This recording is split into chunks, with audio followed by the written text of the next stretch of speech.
हरे Krishna. Shrimad Bhagavatam canto 1 chapter 14 श्लोक number 8। अपि देवर्षिणादिष्टः स कालो यामुपस्थितः यदात्मनोऽङ्कमाक्रीडं भगवानुत्सिश्रिक्षति। अपि देवर्षिणादिष्टः स कालो यामुपस्थितः यदात्मानोऽङ्कमाक्रीडं भगवानुत्सिश्रिक्षति। अनुवाद और तात्पर्य श्रील प्रभुपाद के द्वारा। श्रील प्रभुपाद की जय। अनुवाद। क्या वे अपनी मर्त्यलोक की लीलाओं को छोड़ने जा रहे हैं, जैसा देवर्षि नारद ने इंगित किया था? क्या वह समय आ भी चुका है? तो युधिष्ठिर महाराज जब देखते हैं कि अर्जुन कृष्ण के पास द्वारका गए थे और 7 महीना बीत चुका है, अब तक वापस नहीं आया है, और साथ ही साथ उनको बहुत सारा संकेत मिल चुका है जो अपशकुन कहा जाता है, तो इसीलिए उनके मन में ऐसे प्रश्न आ रही है कि क्या कृष्ण अब अपनी जो मर्त्यलोक की लीलाओं को छोड़ने जा रहे हैं, क्योंकि ये मर्त्यलोक कहा जाता है या मृत्युलोक कहा जाता है। आप देखिए, इस मृत्युलोक में कोई भी आदमी ऐसा नहीं है जिसका मृत्यु नहीं होगा, कोई भी नहीं है। सबका जीवन कितना है और कितना उनको सुख मिलेगा, दुख मिलेगा, वो सब निर्धारित है। हमें टेंशन, डिप्रेशन इसलिए होता है क्योंकि हमें नहीं पता है। जैसे आप कोई नए शहर में जाएं और आपको उस शहर का कुछ अता पता नहीं है, तो एक दिल में डर सा रहता है कि पता नहीं जो मेरा मंजिल है या जहाँ मुझे जाना है उस जगह को मैं कैसे ढूंढूंगा, है ना। तो इस प्रकार से जब तक हम शरीर के कंसेप्ट में रहते हैं तो हमें अता पता नहीं होता है कि क्या हो रहा है, ऐसा क्यों हो रहा है। कोई फुटपाथ में है तो कोई महल में क्यों है, ऐसा इनइक्वलिटी क्यों है। तो इसी प्रकार से जो है मृत्युलोक में कहने का मतलब है कि हर एक व्यक्ति का मृत्यु आएगी, और भगवान भी जब मृत्युलोक में आते हैं तो अपने लीला समाप्त करते हैं और फिर वो अप्रकट हो जाते हैं। प्रकट और अप्रकट भगवान के लिए हम यूज़ करते हैं, क्योंकि भगवान रहते ही हैं, हर जगह भगवान उपस्थित रहते हैं। जैसे कि भगवान ने कहा है, नाहम तिष्ठामि वैकुंठे, मतलब मैं वैकुंठ में रहते हैं भगवान, फिर भी इस बात को जोड़ देने के लिए कि मैं वैकुंठ में नहीं रहता हूँ, मैं तो भक्त जहाँ मेरे गुणगान करते हैं वहाँ रहता हूँ। तो इस पृथ्वी लोक में अभी भी कृष्ण कृपा से बहुत सारे भक्त हैं और वो लोग गुणगान करते रहते हैं भगवान का, तो भगवान वहीं पे रहते हैं। तो इसीलिए ऐसा युधिष्ठिर महाराज को लग रहा है, क्योंकि युधिष्ठिर महाराज में जो भक्ति है वो पूर्ण शरणागति है, शुद्धतम भक्त है। तो उनको सब पता है कि भगवान श्री कृष्णा जो लीला कर रहे हैं, ये सब भगवान को नहीं तो कर्म करने की कोई ज़रूरत नहीं है। वो भक्तों से इतना प्रेम करते हैं, और तो इसलिए उनके मन में ये प्रश्न है कि क्या भगवान अब लीला छोड़कर जा रहे हैं। भगवान का नित्य धाम है गोलोक वृंदावन। यहाँ पे जो वृंदावन है वो भौम वृंदावन है और दोनों में कोई अंतर नहीं है। तो इस वृंदावन से अब भगवान जो है गोलोक वृंदावन, इसमें लीला प्रकट करके अब जा रहे हैं, लाइक दैट। तो यहाँ पे श्रील प्रभुपाद बोलते हैं तात्पर्य में, जैसा हम कई बार बतला चुके हैं, पूर्ण पुरुषोत्तम भगवान श्री कृष्ण के कई पूर्ण अंश हैं, और इनमें से यद्यपि सभी समान रूप से शक्तिमान हैं, किंतु वे भिन्न भिन्न कार्य करते हैं। जैसे कि भगवान श्री कृष्ण जो है समस्त अवतारों का मूल है। लेकिन इसका अर्थ ये नहीं है कि भगवान के जो पूर्ण अंश है वो लोग भगवान के समान शक्तिमान नहीं है। भगवान कृष्ण से, जैसे भगवान कृष्ण का धाम है गोलक वृंदावन और उसके नीचे अनेकानेक वैकुंठ जगत है, तो भगवान से जब अनेकानेक विष्णु का विस्तार हुआ तो वो सब विष्णु इक्वली पावरफुल है, क्योंकि कृष्ण और विष्णु में कोई अंतर नहीं है।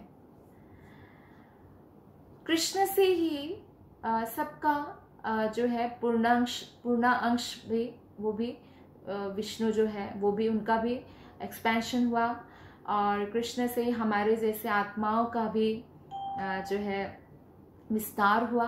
तो हमें कहा जाता है भिन्नांश अवतार, मतलब भगवान के ही अंश है हम। इसलिए जब तक हम भगवान की सेवा नहीं करते हैं तब तक हम ये जो हमारे समाज में जो फैला हुआ है डिप्रेशन, टेंशन, दुख, इनसे मुक्ति नहीं पा सकते हैं जब तक हम कृष्ण की सेवा नहीं कर सकते। तो इसलिए हमारा जो भी भौतिक एजुकेशन है उसके साथ अगर हमने कृष्ण कॉन्शियसनेस को नहीं अपनाया तो हमारा वो ब्लिसफुल नहीं हो सकता है, लाइफ डिस्ट्रेसफुल हो सकता है, मतलब दुखदायी हो सकता है। तो इसलिए श्रील प्रभुपाद यहाँ पे बताते हैं कि भगवान श्री कृष्ण का जितना भी पूर्णांश है वो भगवान कृष्ण के जैसे ही शक्तिशाली है, क्योंकि वो भगवान का पूर्ण विस्तार है, आंशिक विस्तार नहीं है। आंशिक विस्तार हो तो भी, लेकिन पूर्ण विस्तार है, पूर्ण शक्तिमान है वो भी। जैसे कि आत्मा है वो भगवान के अंश है। तो कितना भी आत्मा कोशिश करे, कितना भी महान बन जाए, कितनी भी तपस्या कर ले, वो भगवान नहीं बन सकता है। लेकिन भगवान के जो पूर्ण अवतार है उनकी बात अलग बताया है प्रभुपाद ने यहाँ पे। और भगवत गीता में भगवान के कई तरह के कथन है। भगवान ने पूरे भगवत गीता में बहुत सारी बातें हमें क्लियर किया है जो हमें शास्त्रों से ढूंढ ढूंढ के मिलना मुश्किल है, इतने सारे स्क्रिप्चर्स से। तो इसलिए इनमें से जो प्रत्येक कथन है वो भगवान के अंशांशों के लिए है। खासकर हमारे जैसे लोग जो मृत्युलोक में आ गए हैं उनको भगवत गीता के ज्ञान से बहुत लाभ होगा। जैसे यहाँ पे उदाहरण दिया गया है कि भगवत गीता में भगवान कृष्ण कहते हैं, हे भारत, जब जब भी और जहाँ जहाँ भी धर्म का पतन और अधर्म का प्राधान्य होने लगता है तब तब मैं अवतरित होता हूँ। भगवत गीता 4.7, आप सबको ये श्लोक पता है। यदा यदा ही धर्मस्य ग्लानिर्भवति भारतः अभ्युत्थानम अधर्मस्य तदात्मानं सृजाम्यहम्। तो भगवान कहते हैं जब जब धर्म का पतन होगा, तब अधर्म का जब प्राधान्य होगा, तब मैं अवतरित होता हूँ। फिर भगवान ये भी कहते हैं नेक्स्ट श्लोका में ही, चौथे अध्याय के 8वां श्लोक में, परित्राणाय साधूनां विनाशाय च दुष्कृतम् धर्म संस्थापनार्थाय संभवामि युगे युगे। तो ये भक्त जनों का उद्धार करने के लिए भगवान जो है अवतरित होते हैं। भक्त कृष्ण को बहुत प्रिय है। एक्चुअली क्या है, कई सारे आत्माएं भौतिक जगत में बद्ध अवस्था को प्राप्त करते हैं, जो उनके बारे में बोल रहे हैं, लेकिन फिर भी वो आत्माएं फिर भी कृपा प्राप्त है कि वो कृष्ण भक्ति में लगा हुआ है। तो ऐसे आत्माओं को जब दुष्ट, जैसे असुर रावण थे, हिरण्यकशिपु थे, तो सताते हैं, तो भगवान ये सहन नहीं कर सकते। तो भक्त जनों के उद्धार करने और दुष्टों का विनाश करने और साथ ही धर्म की जो सिद्धांत है उसको फिर से स्थापना के लिए महाभारत क्यों हुआ? इसलिए हुआ क्योंकि धर्म का स्थापना करना था। ये ऐसा नहीं कर सकते थे कि धृतराष्ट्र या धृतराष्ट्र के पुत्र दुर्योधन ने भी सेम गुरुकुल में पढ़ा था और युधिष्ठिर ने भी सेम गुरुकुल में पढ़ा था, लेकिन कोई हाईफाई एजुकेशन, कोई हाईफाई इंस्टीट्यूट से लेने से किसी का कैरेक्टर नहीं बन जाता है। कैरेक्टर बनने के लिए उसको बहुत त्याग करने की आवश्यकता है, बहुत प्रैक्टिस करने की आवश्यकता है धर्म के सिद्धांतों को। इसलिए युधिष्ठिर महाराज ने किया, बहुत सहनशील, धैर्यशील, हमेशा अपने नित्य कर्म करते रहे, कृष्ण भक्ति करते रहे, कृष्ण के प्रति शरणागत रहे और कभी भी किसी का बुरा नहीं चाहा, शत्रु का भी नहीं। तो ऐसे व्यक्ति के हाथ में पृथ्वी का जो है शासन होना चाहिए, या ऐसे व्यक्ति के हाथ में जो दुर्योधन जैसा हो, जिन्होंने इतना पांडवों को सताया और बहुत सारा चीटिंग भी किया, इसके लिए उनको मारने का प्रयास किया। द्रौपदी जैसे महान स्त्री को पब्लिकली हैरेसमेंट किया। तो ऐसे एक व्यक्ति के हाथ में राज्य या शासन भार नहीं दे सकते हैं। तो भगवान कहते हैं मैं हर युग में प्रकट होता हूँ। और भगवत गीता के ही 3rd चैप्टर की 24वां श्लोक में भगवान कहते हैं कि अर्जुन, यदि मैं कर्म ना करूं तो सारे लोग कुपथगामी हो जाएंगे, क्योंकि लोग महापुरुष को फॉलो करते हैं, जो बहुत जैसे महान व्यक्ति है उनको लोग फॉलो करते हैं। तो कृष्ण तो ऐसे ही फेमस है, लेकिन कृष्ण जब इस धरातल पर प्रकट अवस्था में रहे तो उनके जितना ग्लोरीज किसी के पास भी नहीं है, किसी के पास भी नहीं है। फॉर एग्जाम्पल देखिए, आजकल के जो ये आधुनिक समाज है, इसमें बहुत लोगों का ये क्रेज़ रहता है, जो यंगस्टर्स है, खासकर बॉयज़ का, कि मैं गर्लफ्रेंड बनाऊं, या कई सारे जैसे लड़का ऐसा भी सोच सकता है प्ले बॉय टाइप के, मेरा एक नहीं बहुत सारा गर्लफ्रेंड होना चाहिए, या मैंने बहुत अलग अलग जो है स्त्रियों के साथ भोग करो, ऐसा सोच सकते हैं, लाइक दैट। लेकिन आप देखिए भगवान श्री कृष्ण ने करोड़ों गोपियों के साथ रास रचाया। भक्त हो चाहे अभक्त हो, अभक्तों को भी रासलीला में बड़ा इंटरेस्ट आता है ना। भागवत सप्ताह में भी वो जब रासलीला है, भले ही ना जाए लेकिन उन कथाओं में जरूर जाते हैं। खैर, बहुत सारे लोग इसका गलत मतलब निकालते हैं, लेकिन कहने का तात्पर्य है कि भगवान के सामने कोई कंपटीशन नहीं हो सकता है किसी का भी। कोई अगर बोले कि कितना गर्लफ्रेंड बनाया, भगवान ने करोड़ों उनके गोपियाँ थी, जो गर्लफ्रेंड, इंग्लिश में हम गर्लफ्रेंड बोल सकते हैं। और ऐसा नहीं है कि छोड़ दिया तो भूल गए, नॉट लाइक दैट। अगर वृंदावन से कृष्ण चले गए तो क्या हुआ कि उन लोगों ने कृष्ण कृष्ण कृष्ण के स्मरण में और अधिक रम गए, इतना प्यार। आजकल जैसे SMS करते हैं व्हाट्सएप में, कृष्णा एक फ्लूट बजाते, फ्लूट से सबको मैसेज पहुंच जाता है। और अगर मान लीजिए कि अच्छा ठीक है, अब यंग एज चला गया, अब मुझे शादी करने सेटल होना है, ऐसा सब लोग कहते हैं ना, शादी करके सेटल होना है। शादी करके जब कृष्ण सेटल हुए द्वारका में तो कोई व्यक्ति कितना औरत रख सकते हैं? कृष्ण ने 16,108 उनकी जो है पत्नियां थी, वो राधा रानी की विस्तार थी, सबके सब पत्नियां, सबके सब गोपियां। और वैकुंठ में जितने अनंत कोटि वैकुंठ है, जितनी लक्ष्मियां हैं, सब श्रीमती राधा रानी की विस्तार है। चैतन्य चरितामृत में ये बहुत स्पष्ट लिखा गया है। तो 16,108, और कोई अगर 4-5 शादी कर भी ले, क्या देंगे उनको? 2 BHK फ्लैट? कृष्ण ने पैलेस दिया, स्विमिंग पूल्स, बागान, इतना ओपुलेंसेस। और अगर किसी एक पुरुष ने 10 पत्नी से भी शादी किया, मतलब पत्नी है उनकी, टाइम कैसे दे सकते हैं सबको इक्वली? कृष्ण ने सबको इक्वली टाइम दिया। तो जो लोग कृष्ण के साथ जो है compete करते हैं, या बोलते कृष्ण करे तो लीला, हम करे तो कैरेक्टर ढीला, ये महा मूर्खता है, क्योंकि वो भगवान है, हम उनके अंश हैं।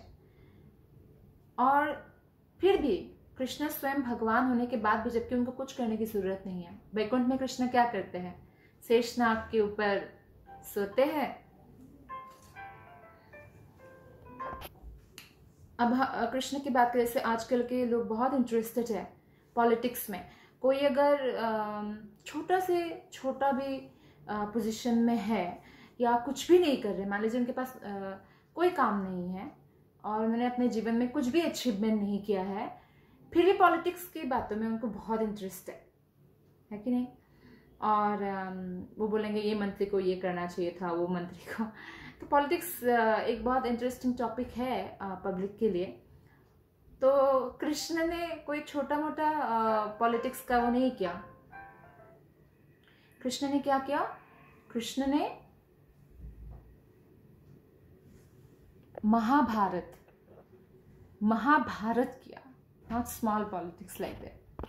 और महाभारत कितना फेमस है, लोग भले ही महाभारत का जो एक पार्ट भगवत गीता है उसमें इंटरेस्टेड ना हो, जो भक्त नहीं है, भक्त तो सिर्फ भगवत गीता में इंटरेस्टेड है क्योंकि उसमें शुद्ध भक्ति के बारे में बताया, लेकिन फिर भी लोगों को महाभारत की, क्योंकि महाभारत में फाइटिंग है, एक्शन है, कॉमेडी है और बहुत सारा रोमांटिक भी बातें हैं और क्या बोलते हैं सैड सीन्स है, तो उसमें ज़्यादा इंटरेस्टेड है। भगवत गीता में जो भक्त नहीं है वो लोग कम इंटरेस्टेड है। और कोई अगर भगवत गीता में इंटरेस्ट ले रहे हैं, इसका मतलब वो भक्त है, मतलब वो भक्ति करना चाहते हैं, जो लोग भगवान के प्रेम पाना चाहते हैं।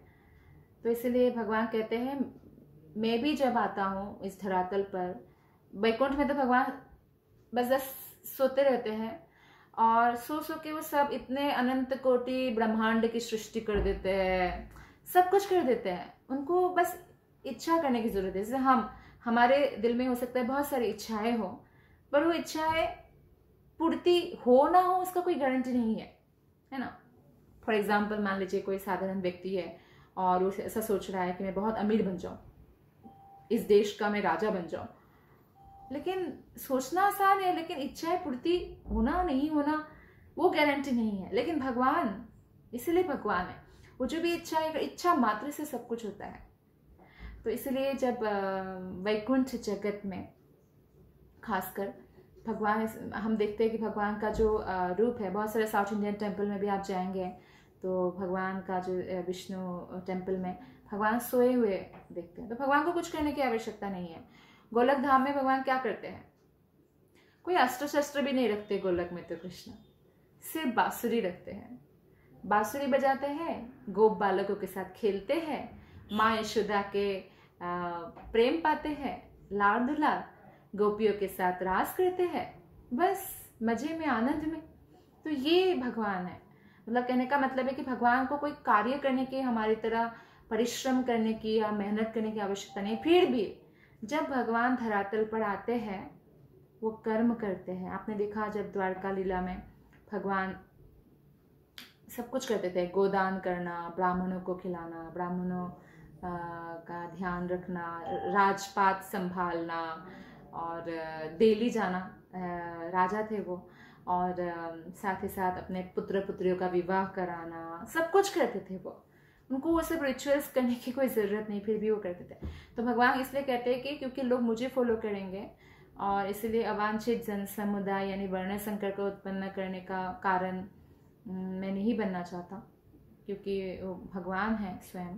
तो इसलिए संपूर्ण प्राणी शांतिपूर्वक रहे, इसके लिए वो ये एस्टैब्लिश करते हैं कि हर एक व्यक्ति को नित्य कर्म करना चाहिए और भगवान की भक्ति में लगे रहना चाहिए। इसका उपदेश भी भगवत गीता में भगवान देते हैं, यत् करोषि यदश्नासि यत् जुहोसि ददासि वत्। जो भी करो, दान करो, आप खाओ या आप जो भी कार्य करो, मुझे अर्पण करके करो, आपका लाइफ सक्सेस हो जाएगा, सक्सेसफुल हो जाएगा।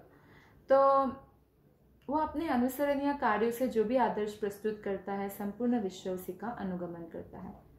महान व्यक्तियों के बारे में बताया जा रहा है। तो ये जो है भगवान के बहुत सारे अंश है, भगवान का विस्तार है, पूर्णांश है। जैसे फॉर एग्जाम्पल संकर्षण, वासुदेव, प्रद्युम्न, अनिरुद्ध, नारायण, तो ये सब दिव्य अंश है और उस भगवान स्वयं है। फॉर एग्जाम्पल जैसे एक दीपक है, एक ओरिजिनल दीपक है, और ओरिजिनल दीपक से आपने बहुत सारा दीप जला दिया, बहुत सारा, तो सब इक्वल दीपक ही हो गया ना, दीप हो गया, लेकिन एक ओरिजिनल दीप है, उसमें भी। तो इस तरह से भगवान का जितना भी विस्तार है, नारायण का विस्तार हो या वसुदेव का, या वासुदेव, प्रद्युम्न, अनिरुद्ध, या अनंत कोटि वैकुंठ में अनंत विष्णु, या नरसिंह अवतार या वराह अवतार, जो भी है, वो सबके सब जो है भगवान के समान है, मतलब कृष्णा के समान है, लेकिन कृष्णा ओरिजिनल दीपक है, कहने का तात्पर्य है। तो फिर भी श्री कृष्ण के रूप में भगवान अपने विभिन्न कोटि के भक्तों से विभिन्न प्रकार की दिव्य अनुभूति का आदान प्रदान करते हैं। तो भी भगवान कृष्ण अपने मूल रूप में ब्रह्मा के प्रत्येक 24 घंटा मतलब एक दिन, तो ब्रह्मा का एक दिन कितना लंबा है? जब सत्य, त्रेता, द्वापर, कली युग, ये चतुर्युग 1000 बार घूमेगा, घटेगा, उसके बाद एक दिन माना जाता है। तो ये एक दिन में भगवान कब कितनी बार आता है? कृष्ण, स्वयं कृष्ण, बाकी अवतार तो होता रहता है कृष्ण का, लेकिन जो स्वयं कृष्ण है वो एक ही बार आते हैं। तो हम समझ सकते हैं कि हम कितना सौभाग्यवान हैं कि इस वाले कलयुग की स्टार्टिंग से पहले अभी अभी कृष्ण आकर गए हैं, अभी अभी हमें भागवत गीता का ज्ञान देकर गए हैं। तो इसीलिए इस कलयुग को, जिसमें भगवान आते, कृष्ण स्वयं आते हैं, उस कलयुग को कहा गया है स्वर्णिम कलयुग। और ब्रह्मा के एक दिन में, मतलब 1000 चतुर्युग जब घूमेगा, सत्य, त्रेता, द्वापर, कली हो गया एक, सत्य, त्रेता, द्वापर, कली 2, ऐसे 1000। उसके बाद किसी एक में जब कृष्ण का मन करेगा, मतलब या कृष्ण चाहेंगे, तब वो आते हैं।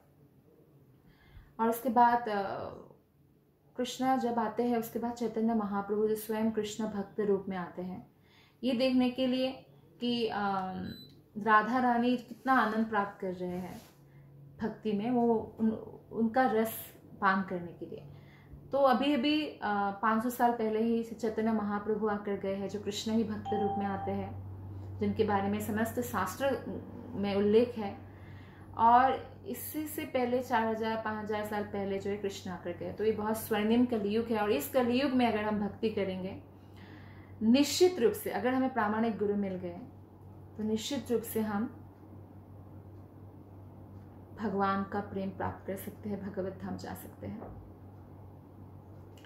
इसलिए भगवान कृष्ण अपने जो है मूल रूप में, मतलब कृष्ण जो ओरिजिनल दीपक है, कृष्णा जिनसे समस्त अवतार निकलता है, तो 24 घंटों में ब्रह्मा की एक ही बार आते हैं। और ऐसे नहीं कि हमारे ब्रह्मांड में अनंत कोटि ब्रह्मांड है और सब में भगवान जाते हैं। क्यों जाते हैं? ताकि भगवान, अगर हमेशा भगवान अपने धाम में रहेंगे तो हम भगवान के बारे में कैसे जानेंगे? तो इसलिए भगवान आते हैं, यहाँ लीलाएं करते हैं, ताकि हम उनकी लीला स्थली पर जाएं, गुणगान करके भगवान के धाम जाने के योग्य बन सके। किंतु निपट अनजान व्यक्ति के लिए भगवान कृष्ण, भगवान वासुदेव आदि के कार्य जटिल समस्याएं बने रहते हैं, क्योंकि जो अनजान व्यक्ति है या ज्ञानी व्यक्ति है, वो भगवान के कार्यों को नहीं समझ पाते हैं और कुछ भी गलत सलत मतलब निकालते हैं। भगवान स्वयं कृष्ण और उनके शरीर में कोई अंतर नहीं है, जैसे हमारे में अंतर है। हमारा शरीर अलग है, हम स्वयं आत्मा अलग है, तो हमें एक दिन ये शरीर छोड़कर जाना पड़ेगा। तो ये इस तरह से भगवान का नहीं है। विभिन्न अंश तरह तरह के कार्य संपन्न करते हैं भगवान के, किंतु जब भगवान सशरीर श्री कृष्ण के रूप में प्रकट होते हैं, तब उनके अन्य अंश भी उनकी अचिंत शक्ति योगमाया से उनके साथ हो लेते हैं। कहने का तात्पर्य भी कि भगवान का बहुत सारा अंश है, बहुत सारा भगवान कृष्ण से अवतार है, विस्तार है। लेकिन जब जब भगवान इस धरातल पर आते हैं, तो सारे अवतार भगवान के साथ हो लेते हैं, सबके सब। ये अचिंत शक्ति योगमाया के प्रभाव के कारण है भगवान की। इस प्रकार वृंदावन के भगवान कृष्ण मथुरा या द्वारका के कृष्ण से भिन्न है, क्योंकि जो वृंदावन के कृष्ण है ना, उनकी हम पूजा करते हैं। मतलब कहने का तात्पर्य है कि जो गौड़ीय वैष्णव परंपरा है, तो उसमें ब्रजेंद्र नंदन श्री कृष्ण की आराधना होती है, मथुरा कृष्ण या द्वारका कृष्ण का नहीं। क्योंकि जो वैकुंठ लोक है, वैकुंठ के ठीक ऊपर अयोध्या है, जो ये यहाँ पे जो अयोध्या और वहाँ पे जो अयोध्या है, एक्चुअली कोई डिफरेंस नहीं है, आध्यात्मिक है। और भगवान यहाँ पे लीला करने आते हैं राम जी का, और वहाँ पे भी राम जी हैं पर उनका वनवास नहीं होता, वहाँ राम जी राजा हैं और नित्य रूप से रहते हैं, अपनी लीलाएं करते हैं। तो अयोध्या के ऊपर है द्वारका, वो द्वारका कृष्ण है। द्वारका के ऊपर है मथुरा, वो मथुरा कृष्ण है।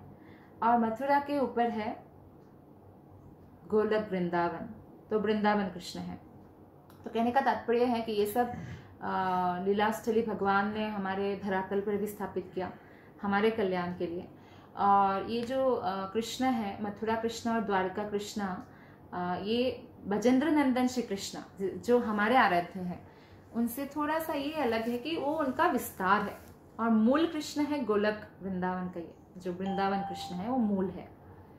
तो जब जब भगवान जैसे अवतरित होते हैं स्वयं मूल कृष्ण, तो ये सब भी मथुरा कृष्ण या द्वारका कृष्ण सब भगवान के साथ हो लेते हैं, सारे अवतार।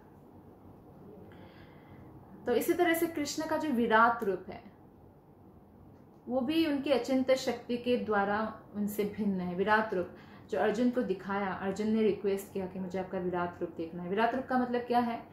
ये जो भौतिक जगत है ये विराट रूप है भगवान का। एक्चुअली भगवान से हर वस्तु अभिन्न है, मैटेरियल हो स्पिरिचुअल हो, सब कुछ भगवान से आया है। तो कुरुक्षेत्र के युद्ध स्थल में प्रदर्शित विराट रूप उनके रूप की भौतिक अवधारणा है। तो इसीलिए जो बहुत लोग ये सोचते हैं कि अच्छा, एक बहेलिया यानी शिकारी ने तीर मारा और कृष्णा मर गए। भगवान कभी भी मृत्यु हमारी तरह नहीं प्राप्त होते, वो प्रकट और अप्रकट होते हैं, आते हैं और जाते हैं अपने धाम वापस। आप सोचिए, आपके पैर में भी तीर लगेगा, मान लीजिए तीर लगा या कुछ बहुत बड़ा कुछ चाकू चुभ गया, क्या डेथ हो जाता है? नहीं होता है ना। हो सकता है बहुत ज़्यादा से ज़्यादा इन्फेक्शन फैल गया तो पैर को काटना पड़े, ऐसा थोड़ा ट्रेजेडी हो सकता है, लेकिन मरता नहीं है कोई, कितने बड़े बड़े एक्सीडेंट में भी। तो क्या कृष्ण को तीर लगने से? तो जब एक जरा नाम का शिकारी था, और जरा नाम का शिकारी ने जब देखा कि ऐसा लगा कि कृष्ण का चरण जो है बहुत सुंदर है, लोटस फीट कहते हैं, जैसे कमल का रंग जैसा और सुकोमल सुंदर दिव्य है। दूर से जरा शिकारी को लगा कि हिरण का कुछ अंग है, तो उन्होंने अब जंगल में तो उन्होंने तीर मार दिया। और जब पास आके देखा तो ये स्वयं भगवान कृष्ण है। तो जरा शिकारी बोलते हैं, भगवान मुझसे गलती हो गया, मुझे माफ़ कर दीजिए, आप मुझे मार डालिए। मतलब कितना वो पश्चाताप में है कि बोल रहे हैं कि मुझे मृत्यु दंड दे दीजिए, लाइक दैट। भगवान कहते हैं कि तुम मत चिंता करो, ये सब मेरी लीला से ही हुआ है, मैं ही चाहता था कि तुम ऐसा करो, तो तुम चिंता मत करो, तुम्हें मेरे धाम प्राप्त होगा। तो वैकुंठ जगत में ले जाने के लिए तुरंत वाहन आता है, और फिर जरा शिकारी भगवान को प्रणाम करके वैकुंठ जगत में चले जाते हैं। तो ये सब भगवान अपने ही भक्तों को वापस ले जाने के लिए लीलाएं करते हैं। तो ये लीलाएं थी। तो लोग लेकिन सोचते हैं अच्छा, भगवान को शिकारी के तीर से जो है भगवान भी मृत्यु हो गए, ऐसा। लेकिन ये सब दृष्टि, बाह्य दृष्टि है, और नहीं पता है लोगों को, शास्त्र नहीं पढ़ते, कथा नहीं सुनते हैं, तो इसीलिए भक्तों से। तो फिर तब भगवान जो तथाकथित भौतिक शरीर इसी संसार में छोड़ गए। भौतिक शरीर का मतलब ये है कि ये जो भौतिक अवधारणा है, विराट रूप किसका है? कृष्ण का ही तो है। और जब कृष्ण आते हैं, सब कुछ कृष्ण के अंदर ही सारे अवतार समा जाते हैं। तो इस तरह से भगवान ने विराट रूप छोड़ दिया, क्योंकि भगवान के शरीर और आत्मा में कोई अंतर नहीं है। और उनके द्वारा जो है ऐसे कोई सोचे कि एक शरीर त्यागना, अच्छा विराट रूप छोड़ दिया, मतलब नहीं, वो सामान्य जीव जैसे नहीं है, हमारे जैसे नहीं है। उनका शरीर भी वही है, आत्मा भी वही, वो स्वयं परमात्मा है। तो ऐसे सारे कार्यकलाप भगवान ही कर सकते हैं, अचिंत्य शक्ति के कारण ऐसा होता है। और अचिंत्य मतलब हमारे चिंतन से परे है ये। तो जैसे महाजन है, 12 महाजन है ना, भीष्म है, यमराज है, भगवान शिव है, तो चारों कुमार है, ध्रुव महाराज है, तो ये जो बड़े बड़े भक्त हैं, तो ये लोग भगवान को थोड़ा ज़्यादा जानते हैं क्योंकि उन्होंने इतनी शुद्धता प्राप्त कर ली भक्ति करके। तो आप सोचिए कि मृत्यु लोक में जो व्यक्ति भक्ति भी नहीं कर रहे वो भगवान की लीलाओं को क्या समझेंगे। तो इसीलिए भगवान के सारे कार्यकलाप जो है दिव्य है। और महाराज युधिष्ठिर भगवान के अंतर्धान होने की संभावना से बहुत शोकाकुल थे। तो यह अपने घनिष्ठ मित्र के अंतर्धान होने पर शोक करने की प्रथा स्वरूप था, क्योंकि कृष्ण उनके घनिष्ठ मित्र थे। लेकिन वास्तविकता तो यह है कि भगवान कभी भी अपना दिव्य शरीर नहीं त्यागते।